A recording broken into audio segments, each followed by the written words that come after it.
The Secrets of Life with Subhas Agam.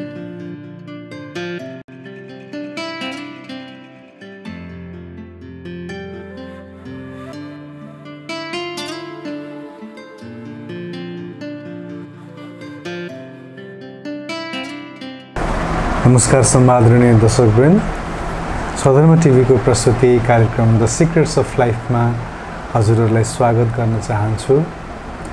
हामीले घाटका पानीहरू पिउँदै हिँडिरहेका छौँ। यही क्रममा कहिलेकाहीँ फर्किएर कहिलेकाहीँ फेरि सम्झिएर पनि फेरि कुनै घाटमा जानु मन लाग्छ, कुनै तीर्थ फेरि फर्केर जानु मन लाग्छ।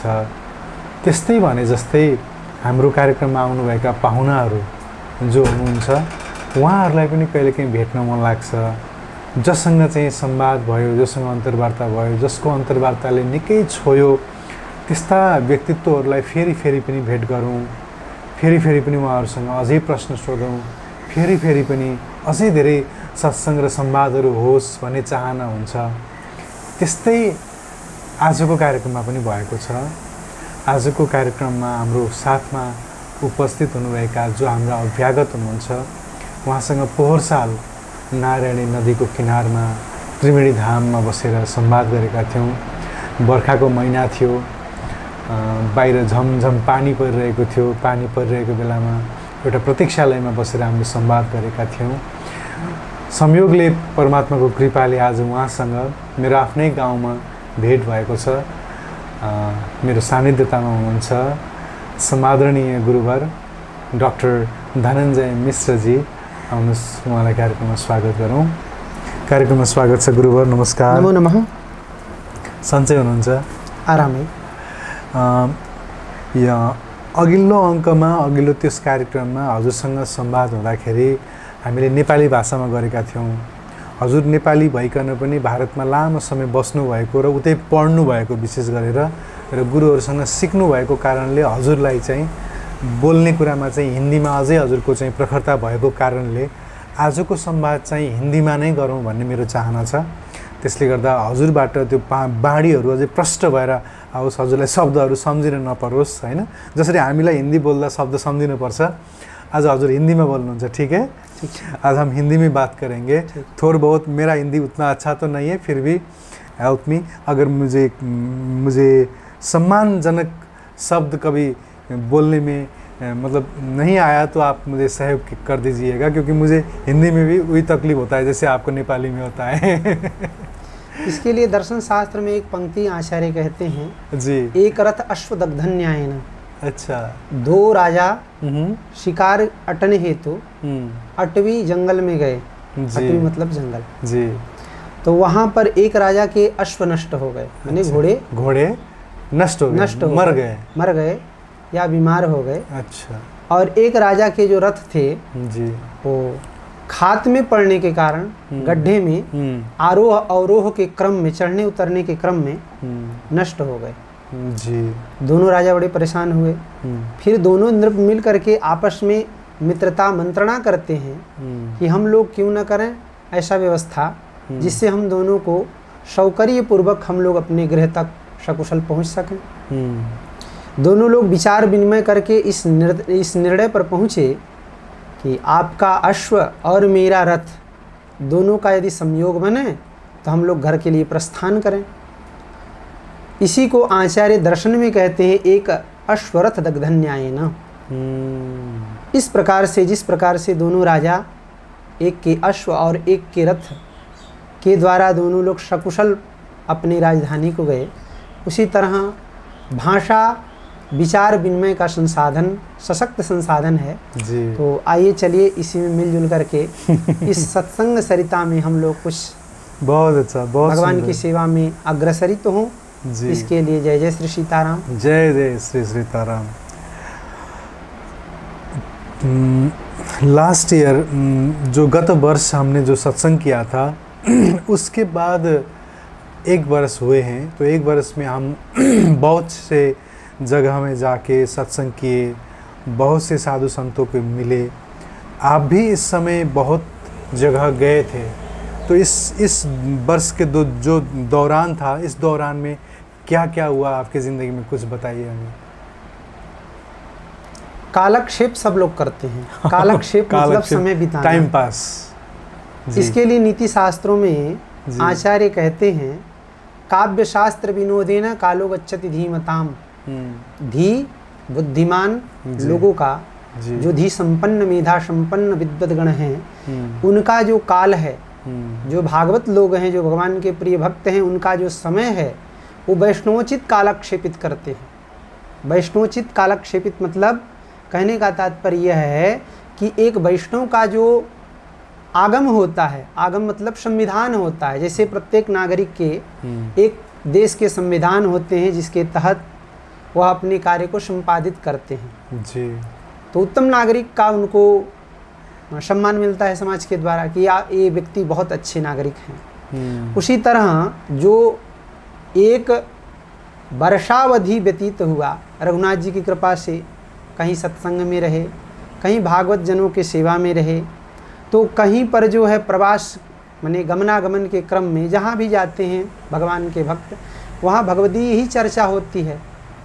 इसके लिए बड़ी अच्छी बात किसी कवि ने कही है, प्रेमी से प्रेमी मिले करे प्रेम की बात, मूर्ख से मूर्ख मिले दे घूसा दे लात। कहने का तात्पर्य यह है कि यदि भगवदीय जन होंगे तो भगवान के ही सेवा में अपने समय को व्यतीत करेंगे, कालक्षेपित करेंगे। और यदि विषयी व्यक्ति होगा तो वह विषय की ही चाहना करेगा। तो आप भागवतों के अनुकंपा से जहाँ भी रहते हैं भगवान रघुनाथ जी के ही सेवा में रहा जाता है। और ब्राह्मण होने के नाते भगवान का कथा, भगवान का सेवन पूजन, या जिसके यहाँ गए उनको भी धर्म पूर्वक, क्योंकि महाभारत में कहा गया है धर्मो नित्यः सुख दुख त्वनित्ये, मतलब धर्म नित्य है और सुख और दुख अनित्य हैं। और जो अनित्य के लिए नित्य को छोड़ता है उसका नाश हो जाता है। इसलिए जो अनित्य है आप उसको छोड़िए, जो नाशवान है उसको आपको छोड़ देना चाहिए। और जो नाश को प्राप्त नहीं होता, ऐसा नाश को प्राप्त होने वाले दो हैं, एक ब्रह्मा जी के उत्पन्न जो धर्म है या भगवान श्रवण नारायण है, ये दोनों ही ये नित्य हैं। बाकी जो यह संसार है और संसार के जो द्वंद्व धर्मा हैं, द्वंद्व धर्मा मतलब सुख दुख, द्वंद्व धर्मा विनष्टः, ये जो है नष्ट होने वाले हैं। इसलिए जो भगवान के भक्त होते हैं, कर्मवीर को फर्क न पड़ता किसी जीत या हार का। गिरकर उठना उठकर चलना यह क्रम है संसार का, कर्मवीर को फर्क न पड़ता किसी जीत या हार का। इसलिए हर्ष और विषाद से ऊपर उठ करके हमारे क्या कर्तव्य हैं, एक आदर्श नागरिक के नाते, एक उत्तम भगवान के भक्त होने के नाते, क्योंकि प्रत्येक जीव भगवान से यही वचन दे करके आता है, प्रभु आप कृपा करिए और आपकी कृपा से हमको मानो तन मिले जिसके द्वारा हम आपका भजन करें, समाज राष्ट्र धर्म की सेवा करते हुए आपको हम प्राप्त करें। बहुत अच्छा। जो गत वर्ष हमने नेपाली में संवाद किया था, उस समय हमारे जो सब्सक्राइबर थे, जो दर्शक थे हमारे चैनल में, वो ज़्यादातर 6000 5000 के तकरीबन में थे। तो इस वर्ष हमारे जो दर्शक हैं अभी तकरीबन 28000 के इर्द गिर्द में हैं। तो बहुत से नए दर्शक जुड़े हुए हैं हमारे कार्यक्रम से, इसीलिए थोड़ा मैं उस समय फिर हमने नेपाली में बात किया था, तो अभी हिंदी में हो रहा है, तो इसीलिए थोड़ा सा आपका जो पृष्ठ कथा है वो थोड़ा सा सुनना चाहेंगे। आपका जन्म कहाँ पर हुआ, उन दर्शकों के लिए जो जिन्होंने आपको पहला वाला वीडियो नहीं देखा है। देखिए, महात्माओं का तो जन्म उनकी कर्मभूमि ही मानी जाती है जी, पर आप महानुभावों की जो तपस्थली है, तपस्थली सबसे बड़ा तीर्थ होता है जन्मभूमि। जननी जन्मभूमिश्च स्वर्गादपि गरीयसी अपि स्वर्णमयी लंका न मे रोचते लक्ष्मणः, जननी जन्मभूमिश्च स्वर्गादपि गरीयसी। जन्म धाम दापुरी सुहावन, उत्तर दिशि सरजू बह पावन। भगवान श्री राम कहते हैं माता सरयू के ही गोद में हमारा जन्म हुआ है। जो उत्तर तटवाहिनी भगवती सरजू हैं अयोध्या में जी, वहीं पर जो है भगवान का प्राकट्य हुआ। ठीक उसी तरह से जैसे ठाकुर जी का प्राकट्य श्रीधाम अयोध्या में हुआ, सरयू के तट पर। और अयोध्या किसको कहते हैं? यत्र युद्धम न अभवत, जहाँ पर विषयों को लेकर के, स्वार्थों के लिए लेकर के युद्ध न हो, उसको अयोध्या कहते हैं। क्योंकि प्रत्येक जगह आप देखेंगे लोग अपने स्वार्थ में लड़ रहे हैं जी। कोई सत्ता के लिए लड़ रहे हैं जी, कोई मानापमान के लिए लड़ रहे हैं, लेकिन पुरा काल से ही त्याग की भूमि अयोध्या रही है। इसके लिए चाहे राजर्षि भरत, चाहे परम भागवत प्रेमावतार भरत जी, चाहे करमवीर शाकुंतलेय भरत जी का भी जीवन चरित्र देखें, ये भरतत्रय जो है इस आर्यावर्त की भूमि को आप्लावित की अपने कर्मों के द्वारा, अपने प्रेम के द्वारा, अपने त्याग के द्वारा। सो उसी तरह आप मेरे विषय में पूछ रहे हैं, अपने विषय में कहना, तो सुधीजन उसी तरह कहते हैं कि अपने मुख से यदि इंद्र भी अपनी प्रशंसा करें तो अच्छी नहीं लगती, नीति ऐसी कहती है। लेकिन आपके प्रश्न हैं, आपके द्वारा बहुत सारे श्रोता लोग जानना चाहते हैं। तो परम पुण्य जम्बूद्वीप के अंतर्गत, भारतवर्ष के भरतखंड के अंतर्गत हिमवत जो नेपाल प्रदेश है उसका तराई क्षेत्र, नौलपरासी जो पराशर ऋषि की कभी तपोभूमि भी रही है, ऐसा हमारे पूर्वजन कहते हैं। और त्रिवेणी से बिलासपुर होकर के एक धारा भगवती गंडकी हमारे द्वार को ही सींचती हुई जा रही हैं। बड़ा सौभाग्यशाली हैं हम, जहाँ भगवती गंडकी का सोते उठते बैठते दर्शन होता था बाल्यकाल से ही। उन्हें माता जी ने इतनी कृपा की कि अपने द्वार, अपने चरण में ही हमको रखा। जैसे संस्कृत में कहते हैं गंगायाम घोषः, ठीक गंगा जी में ही घर है। अच्छा, गंगा जी में तो घर हो नहीं सकता, क्योंकि गंगा में प्रवाह होता है जी। प्रवाह से गंगा जी किसी को स्थिर नहीं रहने देंगे। आज वैज्ञानिक युग है, कदाचित बना दें लोग रह पावें, लेकिन गंगायाम घोषा का एक लक्ष्य यह होता है कि गंगा जी के तट में जो घर है, जो घोष है। सो उसी तरह से भगवती नारायणी का जो एक धारा अपने द्वार से होकर के माताजी कृपा की, उसी नौलपरासी जनपद जिला के अंतर्गत पहले तो सनई गाविसा था, अभी जो है पलही नंदन हो गया है। अच्छा, उसमें जो है पलही नंदन के अंतर्गत ग्राम पड़री है, वार्ड नंबर 9 है। अच्छा, वहीं पर परम पूज्य श्री पिता श्री बैजनाथ मिश्र, माता श्रीमती शारदा देवी जी के यहाँ चतुर्थ पुत्र के रूप में, चौथे बालक के रूप में ठाकुर जी ने सेवा के लिए हमको इस धराधाम सत्य सनातन वैदिक धर्म संरक्षण संवर्धन हेतु भगवान ने प्रेषित किया है जी। जो आपने उसके बाद अध्ययन के लिए भारत में भी गए, नेपाल में भी अध्ययन किए, और भारत में अध्ययन करके आप विद्यावारिधि करके पीएचडी करके नेपाल लौटे हैं। और उस दौरान मैंने आपके पिताजी से भी बात किया था गत वर्ष, और वो कह रहे थे कि बहुत प्रतिभाशाली हैं और परासी के बहुत बड़े बड़े लोग आपको मतलब अच्छे अच्छे स्थान पर, पोस्ट पर मतलब जॉब करने के लिए आपको ऑफ़र भी कर रहे थे, लेकिन वो सब को भी छोड़कर आप धर्म की सेवा करने के लिए जो निर्णय करके बैठे हैं। मुझे ये बता दीजिए कि अब वैसे अभी जो आप कर रहे हैं यहाँ पर ज़िंदगी चलाने के लिए, पेट पालने के लिए जो भी काम कर रहे हैं, चाहे प्रवचन हो, चाहे जो भी हो, इसमें थोड़ा दौड़ धूप है, यहाँ से वहाँ जाना, वहाँ से वहाँ जाना, दुख है इसमें। और अगर आप कोई यूनिवर्सिटी का शिक्षक होते, प्रोफेसर होते, तो एक ही जगह पर ठहर के वहाँ पर पढ़ाते, अच्छा सैलरी भी होती और पीछे अवकाश के बाद भी और मिलता। ये निर्णय जो आपने किया, ये क्यों किया?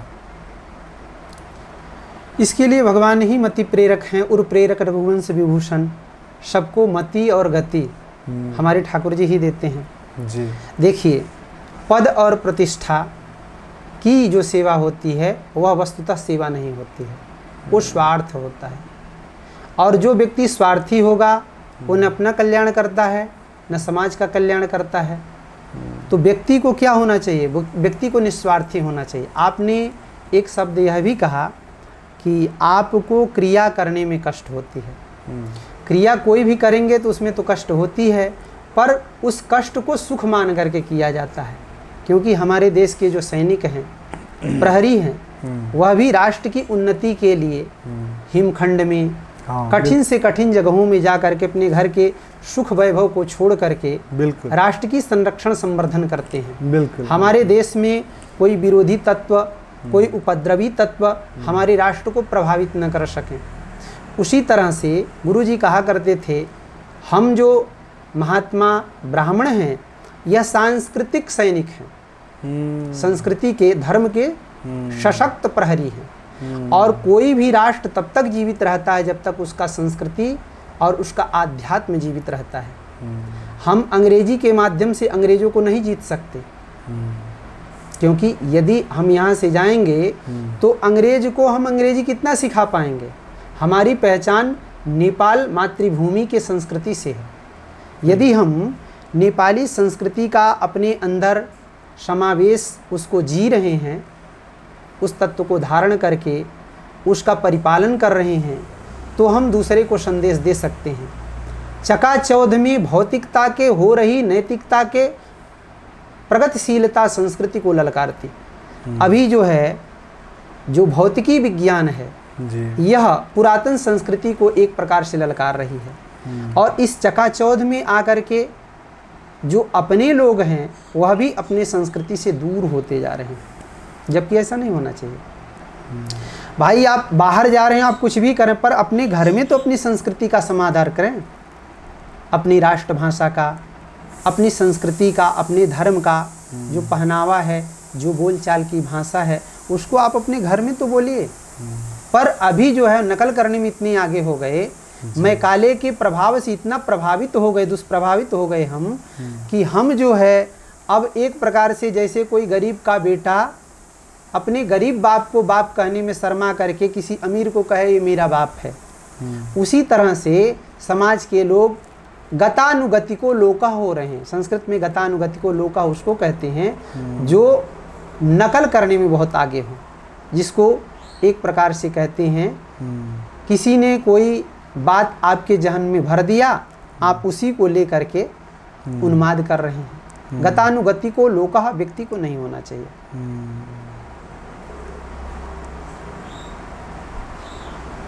ठीक, बहुत अच्छा। तो अभी जो यहाँ पर सेवा कर रहे हैं, संस्कृति का सेवा, राष्ट्र का सेवा, धर्म का सेवा, इस दौरान साधना करने के लिए एक आदमी को, एक साधक को गुरु चाहिए। जैसे आपने यूनिवर्सिटी में पढ़ाई किया, विद्या वारिधि की, यहाँ पर आए, वो एकेडमिक स्टडी वो अलग चीज़ है। लेकिन आध्यात्मिक जागरण के लिए यूनिवर्सिटी में जो आप पढ़े, यूनिवर्सिटी में आपको जो पढ़ाने वाले गुरु थे, उन्हीं को ही गुरु मानते हैं या आध्यात्मिक भी गुरु आपका कोई और है? आध्यात्मिक गुरु और हैं, शैक्षिक गुरु और हैं, आध्यात्मिक गुरु और हैं। आपके प्रातस्मरणीय गुरु जी का नाम ले सकते हैं? जरूर। श्रीमान आद्य जगत गुरु के पथ पर सभी जनमानस को संचालन करने वाले जगत गुरु भगवान बालक स्वामी, काशी वाले बालक स्वामी जी महाराज हमारे सदगुरुदेव भगवान हैं। उन्हीं की मार्गदर्शन और उन्हीं की कृपा से इस मार्ग में हम लोग चल रहे हैं।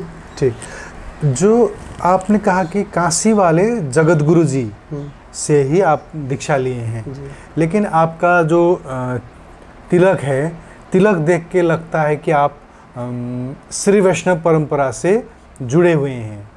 तो वो जो गुरुजी हैं वो शैव परंपरा से हैं जैसा लगता है। क्या वो बताइए मुझे समझाइए। शैव परंपरा के नहीं हैं। अच्छा, हम लोग की मूल गद्दी तोताद्री है। अच्छा, और तोताद्री से गद्दी अयोध्या में आई, जो विभीषण कुंड में अपनी गद्दी है, तोताद्री गद्दी, वहीं से बालदेशिक स्वामी जी से समाश्रय लेकर के बड़े स्वामी जी। मुझे समझाइए, क्योंकि शंकराचार्य जी से ही शंकराचार्य परंपरा शुरू हुई थी, तो फिर यहाँ पर कैसे श्री वैष्णव होना हुआ, मुझे समझाइए। ठीक है, बहुत अच्छा प्रश्न है। गुरु परंपरा ऐसी है जी, हमारे जितने भी आचार्य हैं उन सबकी एक परंपरा चली है। जैसे भगवान शंकराचार्य के द्वारा जो परंपरा चली उसको अद्वैत मार्ग कहते हैं जी। उनके बाद दार्शनिकों में जो है भाष्यकार आद्य जगत गुरु भगवान रामानुजाचार्य जी का प्राकट्य हुआ, और रामानुजाचार्य स्वामी अल्पकाल में ही भगवान की भक्ति से जनमानस को अप्लावित करने लगे। भाष्यकार आद्य गुरु रामानुजाचार्य स्वामी जी गृहस्थ धर्म में भी गए, पर गृहस्थ धर्म का अल्प समय में त्याग करके परिव्राजक बन श्रीरंगम भगवान रंगनाथ की सेवा करते हुए उद्घोष किए, श्री रामानुजार दिव्यज्ञा वर्धताम वर्धताम। भगवान रामानुजाचार्य स्वामी जी कहते हैं सर्वे प्रपत्तेर अधिकारिणः, जितने जीव हैं सब भगवान की शरणागति के अधिकारी हैं। यहाँ तक कि भगवान की शरण में आने वाले प्राणी मात्र, चाहे वो श्वान हो, चाहे वो गीध हो, चाहे वो बानर हो, जितने भी प्राणी हैं सब भगवान के भक्ति के, भगवान की कृपा के अधिकारी हैं। उसी परंपरा का परिपालन करते हुए हमारे पूर्वाचार्य दक्षिण से उत्तर में आए। अच्छा, उत्तर में आने के क्रम में वह शाखा श्रीधाम अयोध्या में आई, क्योंकि अयोध्या जो है भगवान का दिव्य तीर्थ धाम है जी। अयोध्या के विषय में वाल्मीकि रामायण में कहा जाता है मनुना मानवेंद्रेण या पुरी ही निर्मिता स्वयं। महर्षि राजर्षि मनु जो हैं जी, इस पुरी को बसाए। कुछ आचार्यों का ऐसा मानना है याह पुरी ही स्वयं प्रकटिता। यह पुरी जो है जब भगवान लीला के लिए इच्छुक होते हैं, एको हम बहुश्याम, तब जो है भगवान की पुरी, भगवान के पार्षद लोग प्रकटित होते हैं। इसके बाद भगवान का अवतार होता, अर्थात यह पुरी जो है दिव्य है। सो आचार्य जो है अयोध्या में उत्तराधि मठ की स्थापना किए, और वहाँ पर जो बालदेशिक स्वामी जी के कृपा पात्र श्रीमान शालक ग्रामाचार्य स्वामी जी काशी वाले, उनके कृपा पात्र बालक स्वामी जी, और बालक स्वामी जी के कृपा पात्र जो है बालक स्वामी जी कृपा करके इस मार्ग में हमको अग्रसरित किए, और मार्गदर्शन का प्राप्त हो रहा है। गुरु जो है आत्मदीपो भव, गुरु कहीं भी रहते हैं, शिष्य जब भी सद्गुरुदेव भगवान के चरणों का ध्यान करते हैं वहाँ से उनको आलोक मिलता है। आलोक मतलब प्रकाश मिलता है। अच्छा, तो बालक स्वामी भगवान। और काशी क्या है? काशी वैष्णवपुरी है। क्यों काशी वैष्णवपुरी है? काशी वैष्णवपुरी इसलिए है, वैष्णवानाम यथा शंभु। हाँ, वैष्णवों के परमाचार्य भगवान शंकर वहाँ पर राज रहे हैं। और काशी मुक्तिदायिनी इसलिए है कि अयोध्या की बेटी गंगा जी को लाने वाले भगीरथ जी हैं। तो ये बताइए, जब भगीरथ जी लाए तो गंगा जी क्या कहलाई? भागीरथी कहलाई। और अयोध्या की ही बेटी तो गंगा जी हैं। गंगा जी के ही कारणात् मुक्ति होती है, गंगे तो दर्शनात् मुक्ति ही। और बाबा विश्वनाथ जी को भगवान हमारे राम जी ने एक सेवा लगाई है। काशी में जो कोई भी मरे, आप उसके कान में राम तारक मंत्र दीजिए, श्री राम जय जय राम का उद्घोष भगवान शंकर कहते हैं, जिसके कारण प्रत्येक जीव जो है मुक्ति के भागी होते हैं। जैसे कोई व्यक्ति बुभुक्षु है, माने भूखा है, तो उसके लिए कहीं समाज के द्वारा भंडारा चल रहा हो तो वहाँ उसकी उदरपूर्ति हो सकती है, उसकी बुभुक्षा, क्षुधा निवृत्ति, तुष्टि पुष्टि संतुष्टि की प्राप्ति उसको वहाँ हो सकती है। उसी तरह हमारे ठाकुर जी के द्वारा काशी जी में दिव्य भंडारा का आयोजन किया गया है और उस भंडारा को करने वाले भगवान शंकर हैं, क्योंकि वहाँ पर जो है वो प्रत्येक जीवों को राम तारक मंत्र दे करके सबका उद्धार करते हैं। और काशीपुरी जो है दग्धपुरी है, क्योंकि राजा पौंड्रक के अत्याचार से जब काशीराज द्वारका का नाश करने के लिए कृत्या को भेजे जी, तो उस कृत्या को मारने के लिए कृत्या जब दौड़ाई, काशीराज जब काशी में आए तो काशी को भगवान शंकर छोड़ दिए और चक्रराज सुदर्शन भगवान पूरे काशी को जला करके छार कर दिए, राख कर दिए। इसीलिए दग्धपुरी भी है। तो ये जो 7 पुरियां हैं ये भगवान की पूरी शरीर हैं। काशी को काशीपुरी नासिका, काशी को नासिका की संज्ञा दी गई है। अच्छा। अयोध्या को हृदय की संज्ञा दी गई है। ऐसे जो 7 पुरियां हैं भगवान के 7 अंग हैं। बहुत सुंदर, बहुत सुंदर। आज हम जब आपको हिंदी में सुन रहे हैं तो जब हम आपको नेपाली में सुन रहे थे उससे कुछ अलग ही सुनाई दे रहा है आज। मतलब जो आप जितना मुखर होके आज प्रस्तुत हो रहे हैं उस समय नेपाली में बोलते वक्त आपको सोचना पड़ा था, तो बहुत अच्छा लग रहा है। और आपसे इतने विविध विषय में ज्ञान आ रहे हैं कि मैं सोच रहा हूँ कि कहाँ से पूछूँ, कौन कौन बात पूछूँ। बहुत अच्छा लग रहा है। वैसे हम उस समय तो त्रिवेणी धाम में बैठ के बात कर रहे थे, तो त्रिवेणी धाम की बात हुई थी, लेकिन आज त्रिवेणी धाम के बारे में हमने बहुत पूछा है, इसीलिए हम आज उतना वहाँ के बात नहीं पूछेंगे। कल हम आपसे बात कर रहे थे और आज भी, तो आप एक कह रहे थे कि जब मध्याह्न होता है दिन का तो मुझे संध्या करना होता है। सुबह भी मैं संध्या करता हूँ, शाम का भी संध्या होता है। तो मुझे ये पूछना था, अब मुझे ये अभी प्रॉब्लम ये हो रहा है कि जैसे आप तो श्री वैष्णव परंपरा से जुड़े हुए हैं, तो हम जो श्री वैष्णव परंपरा से जुड़े हुए नहीं है, जो ब्राह्मण है लेकिन श्री वैष्णव परंपरा से जुड़े हुए नहीं है, उनको भी जो आपका उत्तर हो वो काम लगे, ऐसे बता दीजिएगा।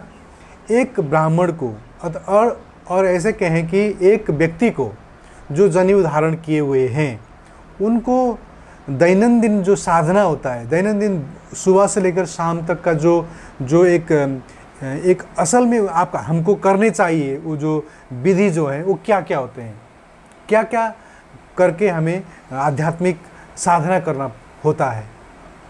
सबसे पहले तो आध्यात्म के मार्ग पर यदि आपको चलना है जी, तो गुरुत्व के लिए जो आपके पथ प्रदर्शक हों जी, जो आपको मनोनुकूल लगें, और जो गुरु मतलब होता है जो वजनदार हो, मतलब आध्यात्म पूंजी संपन्न हो, क्योंकि जिसके पास होगा वही आपको दे सकता है। जो व्यक्ति कंगाल होगा, जो व्यक्ति माने वस्तु रहित होगा, वो आपको क्या देगा। इसीलिए गुरु वस्तुतः गुरुत्व से संयुक्त होना चाहिए, संपृक्त होना चाहिए। तो जो आपको दिव्य ज्ञान, शिष्यों का लक्षण जो उपनिषदों में बताया गया है, श्रोत्रियम ब्रह्मनिष्ठं च शमित पाणी कुशाग्निना।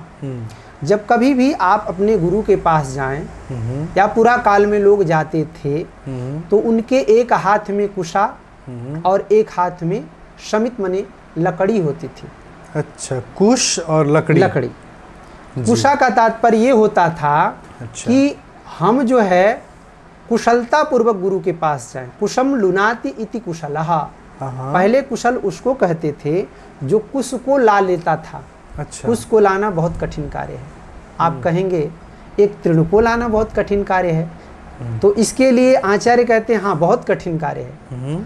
आप यंत्र के बिना कुश को लाइए तो आपको पता चलेगा कुश कैसे आता है। हाँ, कहीं न कहीं आपको छिला जाएगा, कट जाएगा। बिल्कुल। इसीलिए आचार्य कहते हैं कुशम लुनाति।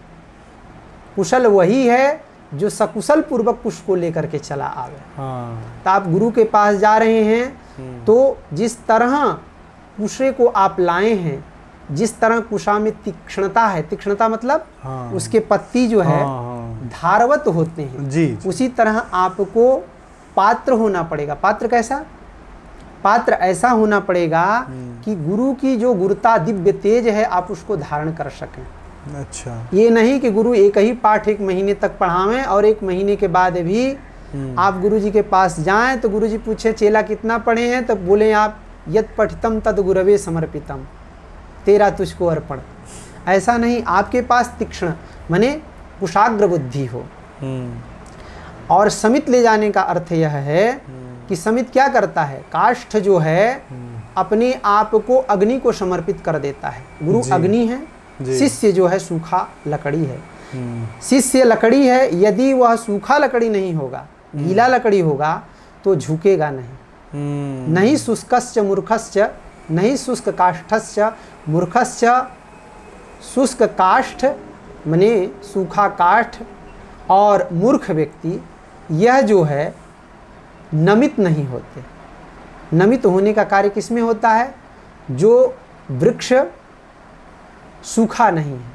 तो यहाँ कहने का तात्पर्य है यदि आप गीले रहेंगे तो गुरु की कृपा आप प्राप्त नहीं कर पाएंगे। केवल अभिवादन आप कर देंगे, बाहरी आडंबर से गुरु की कृपा आपको प्राप्त नहीं होगी। आपको सूखा होना पड़ेगा। गीला से क्या होता है? बोले गीले में राग और द्वेष होता है। मैं और मोर तोरी तय माया, यही बस कीने से जीव निकाया। जब तक आपके अंदर आर्द्रपन रहेगा, गीलापन रहेगा, तब तक आप जो है एक अच्छे भागवत नहीं हो सकते। अर्थात आपको राग और द्वेष से परे होना पड़ेगा। अभी तो महाराज ऐसी स्थिति आ गई है, सारा संसार मैं और मेरे के चक्कर में पड़ गया है।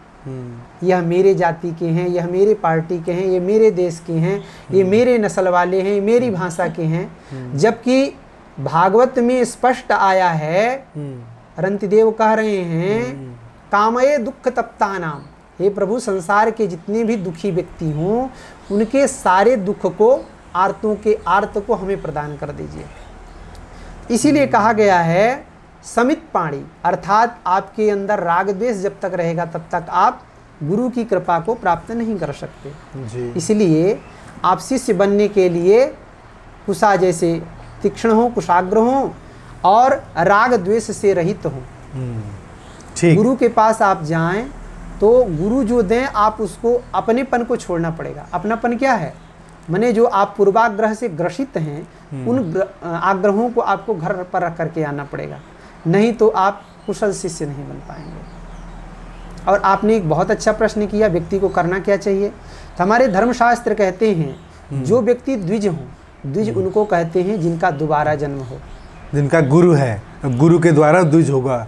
कैसे? जिनका 2 बार जन्म हो। अच्छा, 2 बार जन्म मतलब 2 बार जन्म का तात्पर्य यह है कि जो व्यक्ति पहले तो माँ के गर्भ से जन्म लेते हैं जी, और इसके बाद संस्कारात् द्विज उच्यते। अच्छा, संस्कार से फिर इसके बाद उनका व्रतबंध इत्यादि जो संस्कार हुए हों उससे फिर उनका दोबारा जन्म होता है। जी, जी, जी, गुरु संस्कार से भी गुरु संस्कार। अच्छा, यहाँ पर कहने का तात्पर्य यह है को बड़ छोट कहत अपराधु भेद न गुणगन गनियन साधु।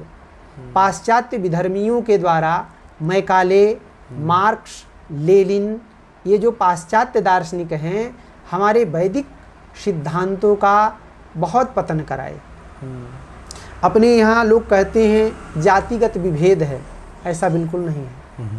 आपको हम बतावें, यदि जातिगत विभेद रहता तो भगवान राम सबरी के यहाँ जाकर के क्या जूठा खाते? यदि जातिगत विभेद रहता तो भगवान श्री कृष्ण के साथ अन्य बालक भी पढ़ा करते थे।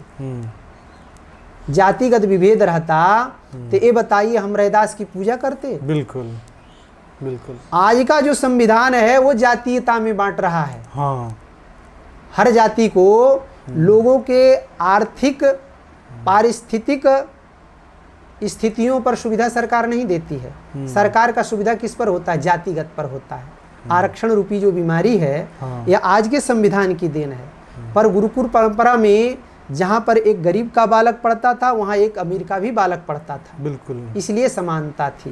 राजा के बेटे भी पढ़ते थे और भिल्ल के बेटे भी वहीं पढ़ते थे। बिल्कुल, हाँ। इसीलिए जो है व्यक्ति को जातीयता से परे होकर के भगवान कहते हैं सर्वधर्मान परित्यज्य मामैकम शरणं व्रजा अहं त्वा सर्व पापेभ्यो मोक्षयिष्यामि मा शुचा। हम आपको शरण में लेने के लिए तैयार हैं। आप सभी सामान्य धर्मों को छोड़ करके, सामान्य धर्म मतलब यह है कि हमको यह करना है, यह करना है, यह करना है, यह नहीं। आप सर्वतोभावेन, जैसे एक व्यक्ति जल में डूबने लगता है तो वह जब अपने आप को बचाने वाले के प्रति पूर्ण समर्पण कर देता है, उसी तरह पूर्ण समर्पित होकर के भगवान के शरण में प्रत्येक जीव आ सकते हैं। वो किसी भी जाति के हों, किसी भी धर्म के हों, किसी भी पंथ के हों। व्यक्ति को चाहिए, धर्मशास्त्र का निर्देश है, यदि आप द्विज हैं, संस्कारित हैं, तो सूर्य अर्घ्य मंत्र पूर्वक दें। और यदि आप संस्कारित नहीं हैं, आपका जनेऊ नहीं हुआ है, तो आप जो है भगवान सूर्य को उनका नाम लेकर के सूर्याय नमः कह करके अर्घ दीजिए। नहीं तो मंत्र कह के, हाँ, यदि जनेऊ है तो मंत्र कह करके वैदिक मंत्र आप पढ़िए। और लोग कहते हैं वेद पर केवल ब्राह्मण का अधिकार है। ऐसे विधर्मियों को मैं बताना चाहता हूँ कि उनको जो है पाणिनीय शिक्षा, याज्ञवल्क्य शिक्षा इत्यादि ग्रंथों का अध्ययन करना चाहिए। जो ब्राह्मण तुतलाता हो, जो ब्राह्मण बोलने में समय लगाता हो, जो ब्राह्मण अंगहीन हो, ऐसे बहुत सारे ब्राह्मणों को भी वेद पढ़ने का अधिकार नहीं है। तो बताइए इसमें जाति, इसमें वर्ण का व्यवस्था कहाँ से आ गया? कहने का तात्पर्य यह है कि जिस व्यक्ति को जो कार्य के लिए धर्मशास्त्र निहित किया है वही कार्य उस व्यक्ति को करना चाहिए। हमारे सरकार के द्वारा जो अधिकृत हैं वही जज बन सकते हैं। बिना पढ़ा लिखा व्यक्ति जाकर के जज की कुर्सी पर बैठे तो क्या समाज उसको बैठने देगा? पहले आप उसका अध्ययन करिए, उसके परीक्षा को पास करिए। सरकार जब आपको स्वीकृति दे, आप उस योग्य हों, तब उस स्थान पर आप बैठ सकते हैं। उसी तरह से यदि आप सर्वगुण संपन्न हैं, आचार्य के द्वारा यदि आपको मान्यता मिलती है, तो आप जो है वेद में आ सकते हैं, वेद का अध्ययन कर सकते हैं। अच्छा, ठीक। तो आप कह रहे थे कि अब सुबह से लेकर शाम तक का जो ये चर्या होता है एक आध्यात्मिक व्यक्ति का, तो वो कैसा होना चाहिए वो बता दीजिए। जैसे आप कह रहे थे कि सूर्य अर्घ की बात कर रहे थे, और उससे बाद और क्या क्या होता है? जैसे संध्या में, एक संध्या में क्या क्या होता है? संध्या किसको कहते हैं पहले आप यह जान लें। किसी चीज के जुड़ाव को संध्या कहते हैं। जब एक प्रहर जा रहा है और दूसरे प्रहर का आगमन हो रहा है, उस जोड़ को, जैसे हमारे शरीर में यहाँ जोड़ है, यहाँ जोड़ है, जहाँ जोड़ होगा वहाँ मुड़ जाएगा। अच्छा, उसके द्वारा आप मुड़ने का कार्य कर सकते हैं जी। तो उसी तरह एक प्रहर जा रहा है, दूसरे प्रहर का आगमन हो रहा है। ऐसे समय में, ऐसे समय को, ऐसे काल को लोग, जानकार विद लोग संध्या कहते हैं। यह संध्या जो है 3 प्रकार की और 4 प्रकार की होती है जी। प्रथम संध्या होती है ब्रह्म मुहूर्त की, जो 4 बजे से प्रारंभ होता है और सूर्योदय के 2:30 घड़ी तक वह रहता है। सूर्योदय से 2:30 घड़ी से पहले वह चलता है, यानी 4 बजे से लेकर के आप 6 बजे तक या 7 बजे तक प्रथम संध्या। आप सूर्योदय हुआ, सूर्य भगवान को जल दीजिए, उपस्थापन करिए, और यहाँ पर आपका प्रथम संध्या का विसर्जन होता है। द्वितीय संध्या ठीक मध्याह्न जब सूर्य होते हैं, उस समय प्रातः का प्रहर जा रहा है, मध्याह्न का प्रहर आ रहा है।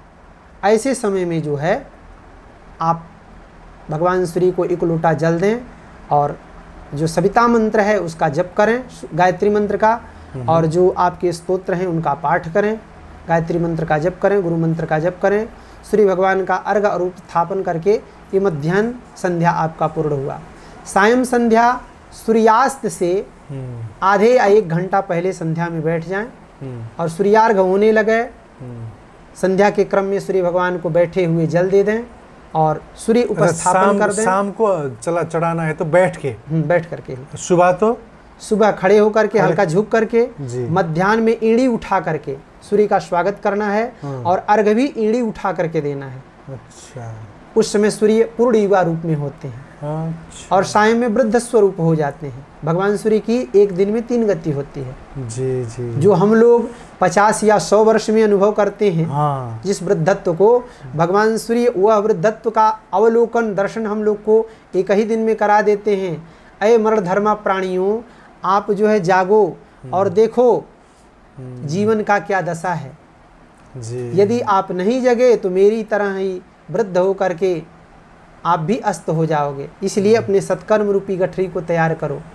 उठ जाग मुसाफिर भोर भई, अब रैन कहाँ जो सोवत है, जो सोवत है वो खोवत है, जो जागत है सो पावत है। उठ जाग मुसाफिर भोर भई, अब रैन कहाँ जो सोवत है।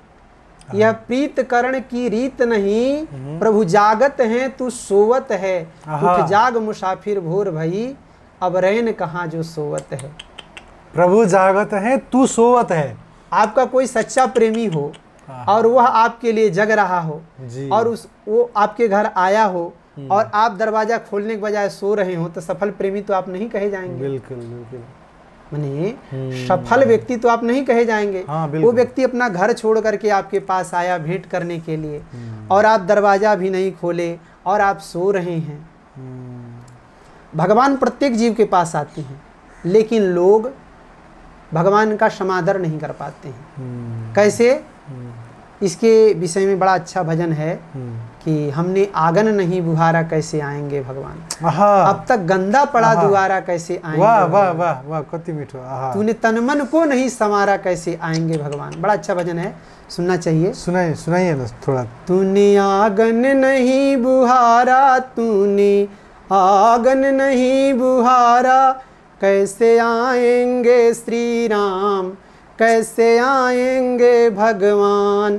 अब तक गंदा पड़ा दुआरा, तूने तन को नहीं संवारा, कैसे आएंगे भगवान, कैसे आएंगे भगवान। अब तक तूने नहीं जगा है, अब तक विषयों में है पड़ा है, कैसे आएंगे भगवान, कैसे आएंगे सिया राम। कहने का तात्पर्य यह है कि मानव चूल्हा मिला है, मानव तन मिला है, तो इसको विषय में नहीं गंवाना चाहिए। ब्राह्मणस्य शरीरोयम क्षुद्र कामाय निश्चिते। एक भक्त का जो शरीर है विषय भोग के लिए नहीं मिला है। विषय भोग के लिए कुकुर, सुअर, पशु पक्षियों का जीवन है। इसलिए हमको भगवान का आराधन करना चाहिए, सायं संध्या, प्रातः संध्या।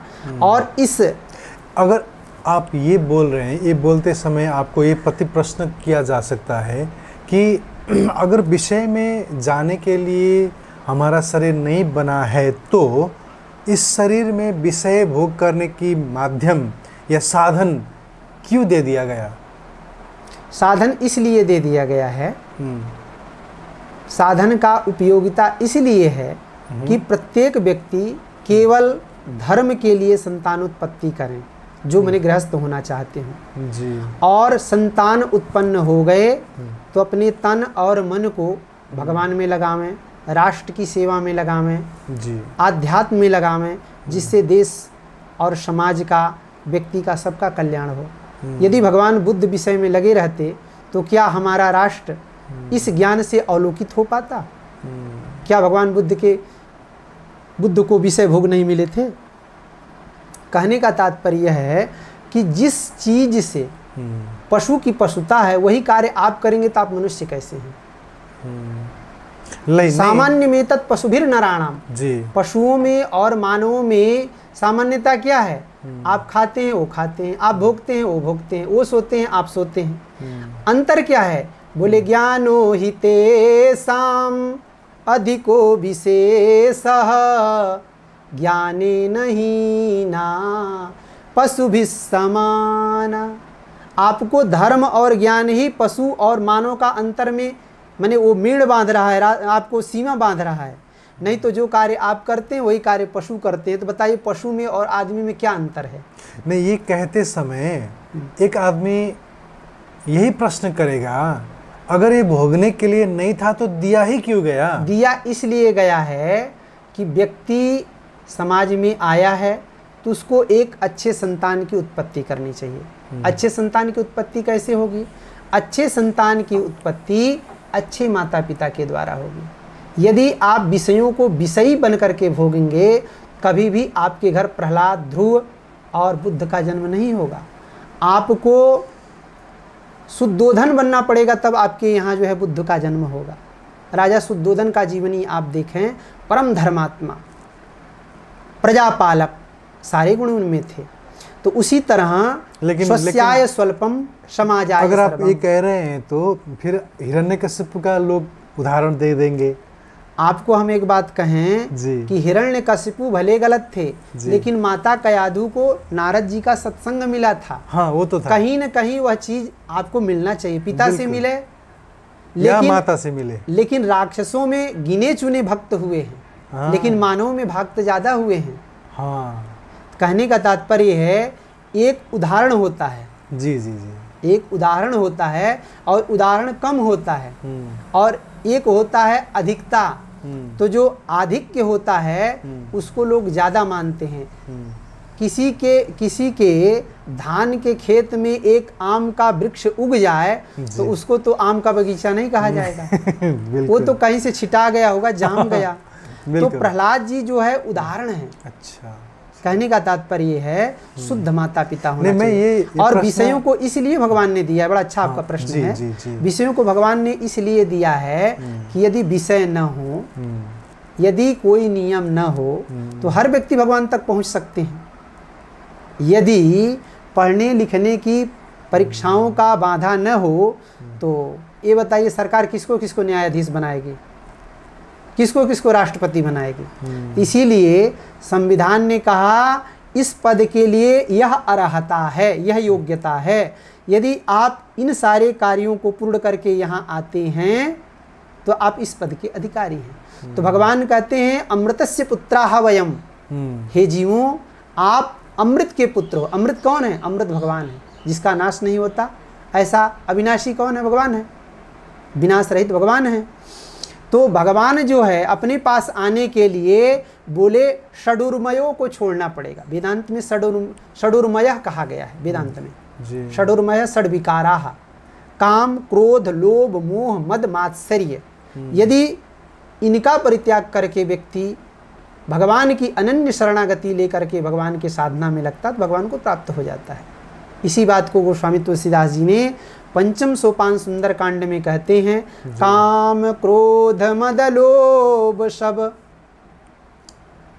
नाथ नरक के पंथ, सब परिहर रघुबीरहि, भजहु भजहि जहि संत। इसी बात को मलुक बाबा कहते हैं। काम, क्रोध, लोभ मोह की, जब ले विषय की खान, पंडित मूर्ख एक जग, काई संत समान। मतलब जब तक काम, क्रोध, लोभ रूपी विकार हृदय में है तो पंडित और मूर्ख में कोई अंतर नहीं है, पशु और व्यक्ति में कोई अंतर नहीं है। अंतर तो आपका ज्ञान, आपका कर्म ही तो आपको पृथक करता है। इसलिए जो है भगवान हमको विषय इसलिए दिए हैं कि इन सब थपेड़ों से आप जो है परे होकर के हमारा भजन करिए। बड़ी अच्छी कविता है, कोशिश करने वाले की कभी हार नहीं होती। चींटी दाना लेकर के चढ़ती है, गिरती है 100 बार, प्रयत्न करने पर जब विफलता को करती है पार, कोशिश करने वाले की कभी हार नहीं होती। बड़ी अच्छी पंक्ति है। अर्थात हम मनुष्य हैं तो हमको देवत्व को प्राप्त करना चाहिए। अर्थात भगवान की शरणागति कर हम अभी संध्या की बारे में कुछ बतिया रहे थे, तो वहाँ पर आपको एक पूछने का मेरा मन हो रहा था कि आप जैसे कह रहे थे कि सूर्य को अर्घ जब चढ़ाते हैं तो आपको मंत्र कहना पड़ता है। तो हमारे दर्शक जो हमें देख रहे हैं तो उनको ये अपेक्षा होगी कि मंत्र अगर आप गुरुजी बता देते तो वो तो रिपीट करके भी लिख लेते, तो बता दीजिए एक बार। आप लोग को गीता प्रेस का नित्य कर्म पूजा प्रकाश ले लेंगे तो उसमें सूर्य भगवान के अर्घ का मंत्र दिया हुआ है, एहि सूर्य सहस्रांशो तेजो रासे जगतपते अनुकंपय माम भक्त्या गृहाणार्घ दिवाकर। यदि आपको अर्घ देना हो तो गृहाणार्घ कर दें, यदि आपको अर्घ नहीं देना हो, प्रणाम करना हो तो प्रणतोस्मि दिवाकरम इतना जोड़ दें। अंतिम वाले पंक्ति में प्रणतोस्मि दिवाकरम कर देंगे तो प्रणाम के अर्थ में चला जाएगा।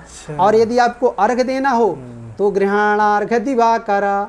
गृह, हे भगवान सविता, इस अर्घ को आप गृहाण माने इसको ग्रहण करें, ग्रहण कीजिए। गृहाणार्घ दिवाकर, दिवाकर दिवाम करोति दिवाकर। मैं जब सूर्य को अर्घ चढ़ाता हूँ तो जैसे हम योग करते हैं तो योग में जब सूर्य नमस्कार करते हैं तो सूर्य नमस्कार में 12 सूर्य के नाम भी पढ़ा जाता है, जैसे दिवाकरा, मित्राय नमः, रवये नमः, सूर्याय नमः, ऐसे हैं।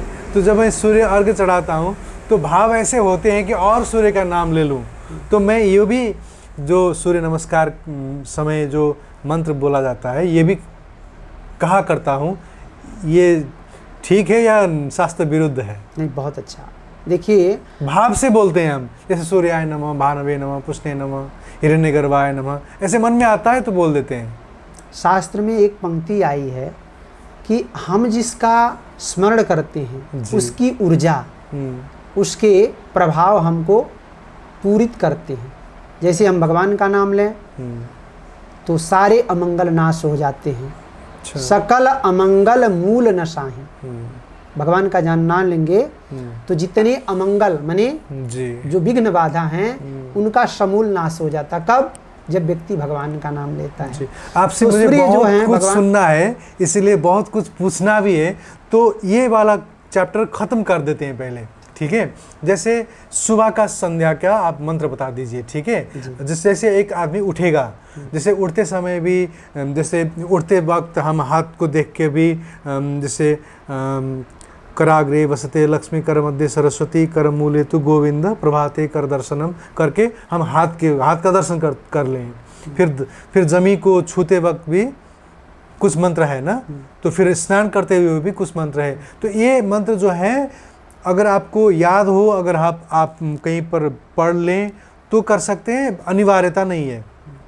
लेकिन जब आप संध्या में चले गए, संध्या शुरू हुई, तो आपको क्या क्या है स्टेप बाय स्टेप बता दीजिए प्लीज। ठीक है, बहुत अच्छा, बड़ा अच्छा आपने प्रश्न क्योंकि प्रैक्टिकल है ना, प्रैक्टिकल लोग करना चाहेंगे, इसीलिए। जी, बहुत अच्छा।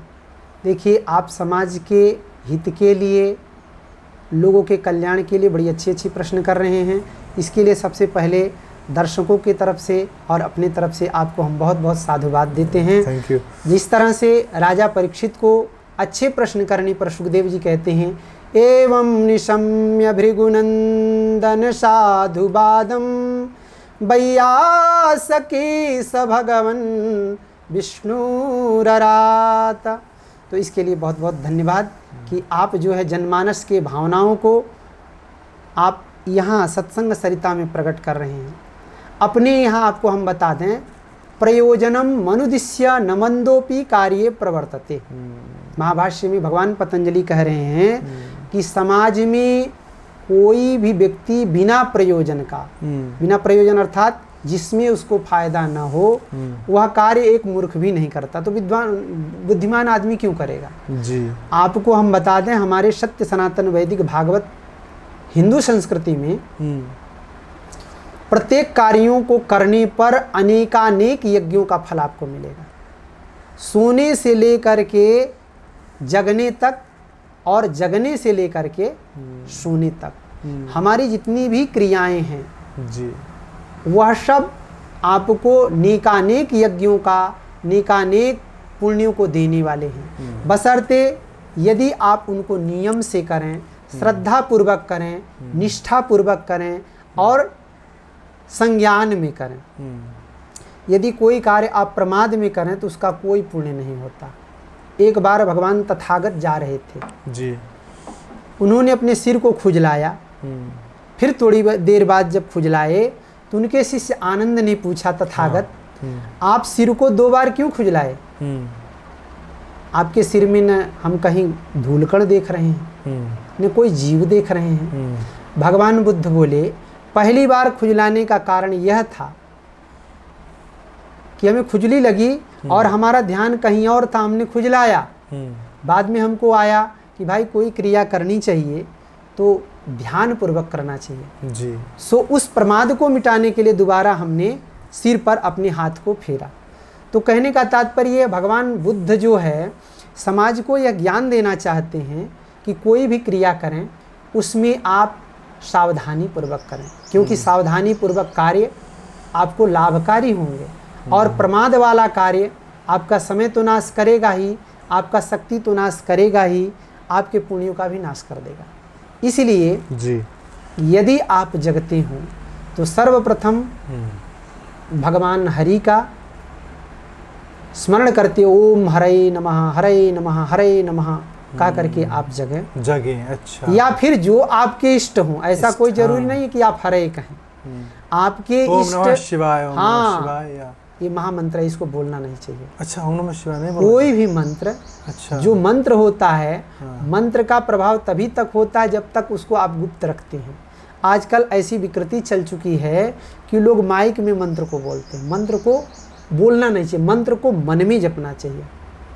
मननात् त्रायते इति मंत्रः, अच्छा। जिसका आप मनन करें, चिंतन करें। इसीलिए जप में बताया गया है कि उत्तम जप वह है जिसमें आपके होष्ठ भी न हिले, अर्थात कर का मन का डार के मन का फेर। कबीरदास जी कहते हैं ना, माला फेरत युग गया मिटा न मन का मेल, कर का मन का डार के मन का फेर। मने आप मानसिक जप करें, कहने का तात्पर्य कबीर बाबा का यह है। लेकिन आचार्य कहते हैं कबीर बाबा ने कहा तो क्या माला नहीं जपना चाहिए? यदि आप उस स्थिति में नहीं पहुंचे हों, कई तार्किकों का ऐसा मानना रहता है, तो क्या माला जपना बेकार है?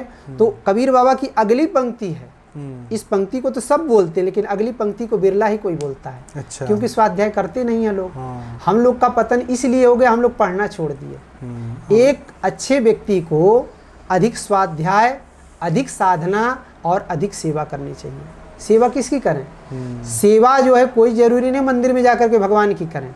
सबसे सुंदर सेवा भागवत में बतलाया गया है। भगवान की जो उत्तम कृति मानव हैं, गाय हैं, प्राणी मात्र की सेवा करिए, आपको तुरंत भगवान मिल जाएंगे। रंतिदेव कोई मंदिर में पूजा करने नहीं गए थे, उनको प्रत्येक जीव की आर्तता दिखाई पड़ी, वहीं पर उनको भगवान की कृपा प्राप्त हो गई। तो आप जो है सेवा करें, साधना करें, स्वाध्याय करें। वो जो अगला पंक्ति क्या था? अगला पंक्ति कबीर बाबा का यह है जी। माला लड़ पड़ी कबीर से कभी न छोड़े मोह, कोई सूरमा न देखिया बिना शस्त्र कोई सूरमा लड़त न दिखिया कोई। अर्थात कोई ऐसा सैनिक हमने नहीं देखा है जो बंदूक और अपने अस्त्र शस्त्र को घर में या शस्त्रशाला में रख करके युद्ध के मैदान में जाए। जय हो। कहने का तात्पर्य यह है, कबीर बाबा यह कह रहे हैं कि आप तन्मय भगवान में लग करके जप करिए। ये कभी नहीं कह रहे हैं कि आप माला को छोड़ दीजिए। माला को छोड़ने की बात नहीं है। जैसे सैनिक जैसे वर्म से और अस्त्र शस्त्र से सुसज्जित होकर के ही सैनिक समरांगण में जाता है, ठीक उसी तरह से एक साधक को, साधक का हथियार क्या है? साधक का हथियार उसका स्वाध्याय वाला पुस्तक है, उसका माला है, उसका कुशा है, उसके मने वो जो उसके मणि मेखला है, यह सब साधक के अस्त्र शस्त्र हैं। और भगवान सूर्य को जब हम अर्घ देते हैं जी, तो सूर्य को अर्घ देने से 60,000 दानव लोग भगवान सूर्य को खाने के लिए लड़ते हैं। इसी बात को शास्त्रांतर में कहा गया है, लेकिन अरण्य कांड में गोस्वामी तुलसीदास जी ने इसी को कहा, उगत रवि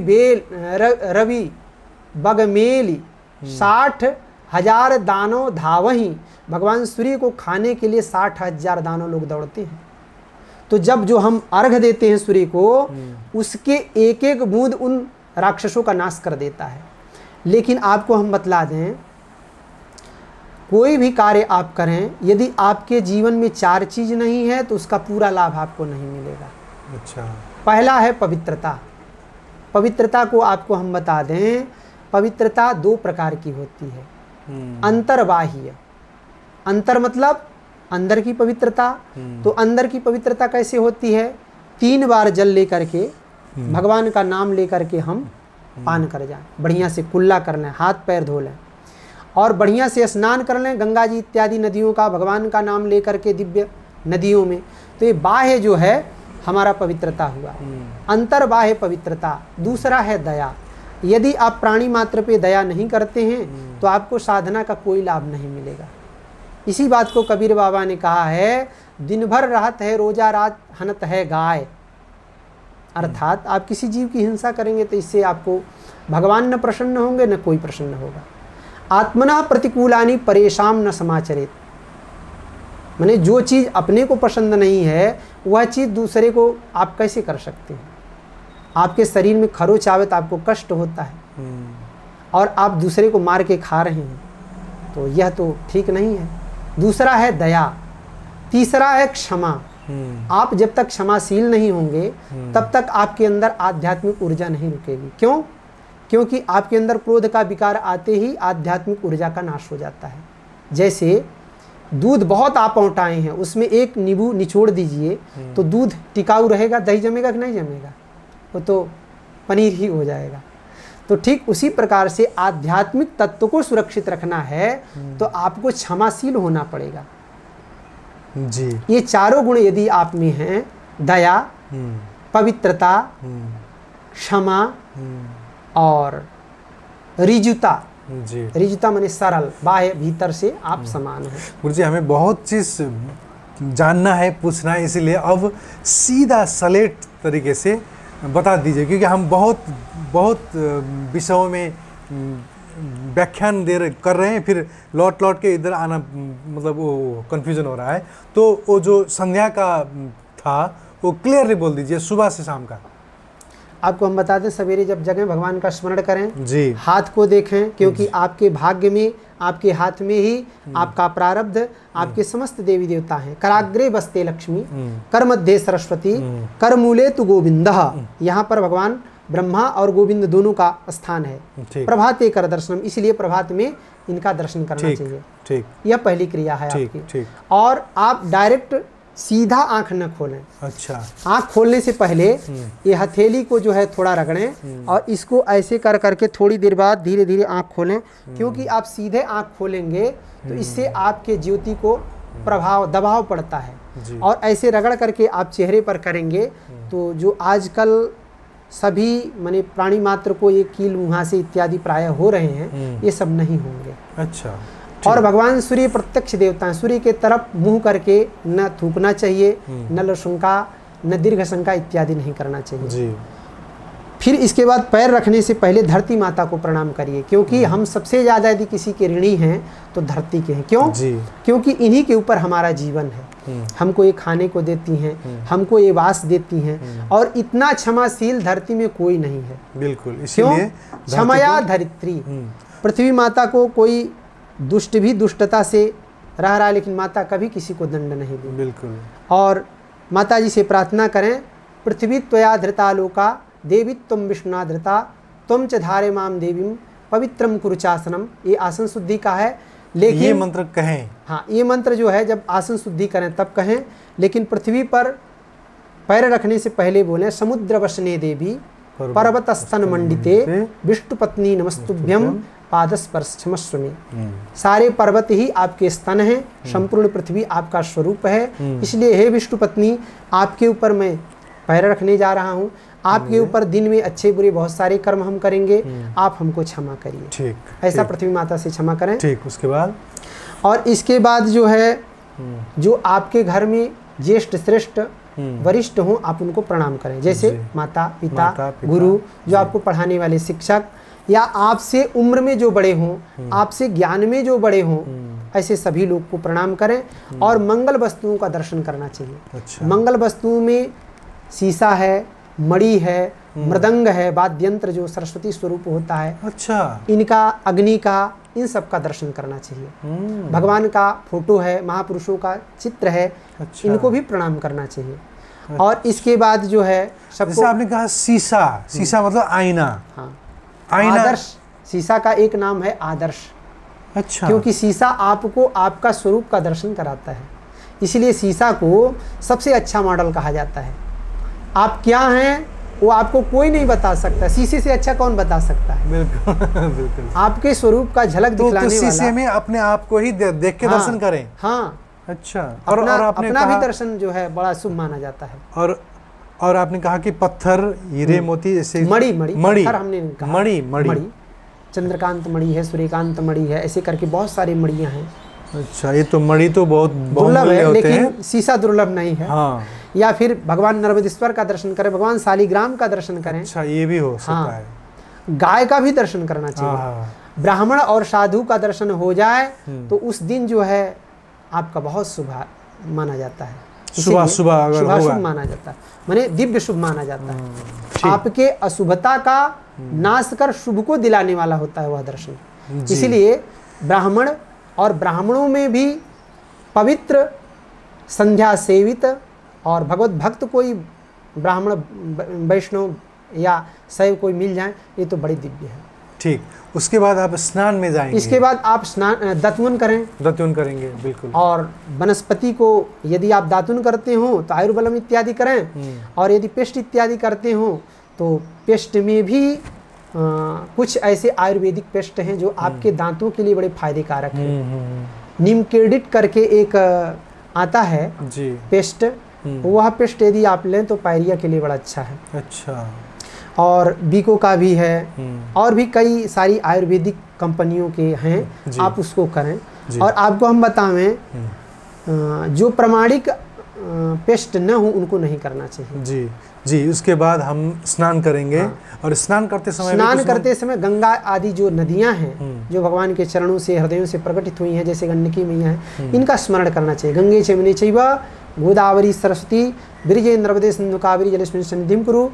हमारे दिव्य हिमवत खंड की जो नदियां हैं, यमुने चैव गोदावरी सरस्वती नर्मदे सिंधु कावेरी जलेस्मिन् सन्निधिं कुरु। माने हम स्नान करने जा रहे हैं, आप हमें अपनी सान्निध्यता प्रदान करें, मतलब आप इसमें विराजमान हो, हम स्नान करें, यह भाव होना चाहिए। अच्छा। और मेची कोसी च कर्णाली राप्ती भेरी च गंडकी कृष्णा बागमती चैव स्नान काले भवन्त्विह भवान स्नान काले इह आगच्छ तिष्ठ।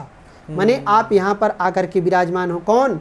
मेची नदी, कोसी नदी, कर्णाली, राप्ती, भेरी, गंडकी, कृष्णा, बागमती, ये जो अपने नेपाल की हिमवत खंड की जो दिव्य नदियां हैं, यह भी आकर के उसमें विराजमान हो। और हे माता कृपा करिए हम स्नान, यह स्नान करने से आपको जो गंगा में स्नान का फल है वह फल आपको घर बैठे मिल जाएगा। क्योंकि हर व्यक्ति गंगा जी के पास नहीं जा सकता, लेकिन हर व्यक्ति गंगा जी का अभिवादन, गंगा जी का स्मरण तो कर सकता है। देखिए भगवान ने इतनी सुविधा हमको दी है, पर हम लोग जो है सुविधा का दुरुपयोग करते हैं। माता गंगा जी का स्नान के समय स्मरण नहीं करते हैं, माता गंगा जी का श्रद्धा नहीं करते। श्रद्धा हो, श्रद्धावान लभते ज्ञानम। यदि आपकी श्रद्धा हो तो बांके बिहारी आपके घर में आ जाएंगे। यदि आपकी श्रद्धा हो तो सारे तीर्थ आपके घर में आ जाएंगे। बिल्कुल। भावो ही विद्यते देवो तस्मात् भावो ही कारणम। बिल्कुल। आज मैं आपको जो इतने छोटे से, जैसे किसी को लग सकता है कि बहुत बहुत क्षुद्र सा बात पूछ रहा है सुबह साहब, कुछ बड़े फिलोसॉफिकल बातें नहीं हो रही है, लेकिन ये जो संस्कार हम बता रहे हैं ये बहुतों को पता नहीं है।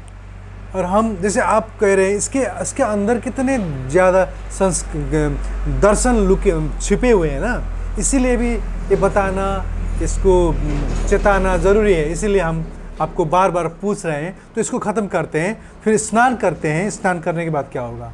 स्नान करने के बाद व्यक्ति पूजा में बैठेगा। अच्छा। भगवान की साधना में बैठेगा। या फिर साधना के लिए समय नहीं हो तो 2 पुष्प भगवान को चढ़ा करके, और इसके बाद उसके जो कर्म है, कर्म ही पूजा है, अपने कर्म में जाए, अपने कर्म को निष्ठापूर्वक देश के लिए, समाज के लिए करे। कर्म करते समय उसके सामने बालक भी आवे तो भी वही भाव हो, वृद्ध भी आवे, युवा भी आवे तो भी वही भाव हो, उसके सामने गरीब जाए तो भी वही भाव हो, उसके सामने राजा भी जाए तो भी वही भाव हो। इसको समाज में, गीता में स्थित प्रज्ञ कहा जाता है। अर्थात उसको जो है, जो भी व्यक्ति आवे उसका, उसमें अपने इष्ट का दर्शन करे,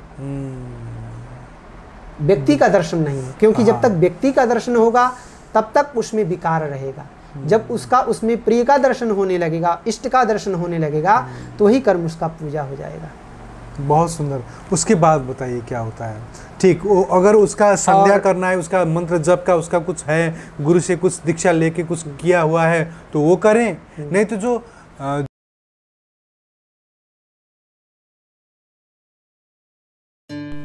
The Secrets of Life with Subhas Agam.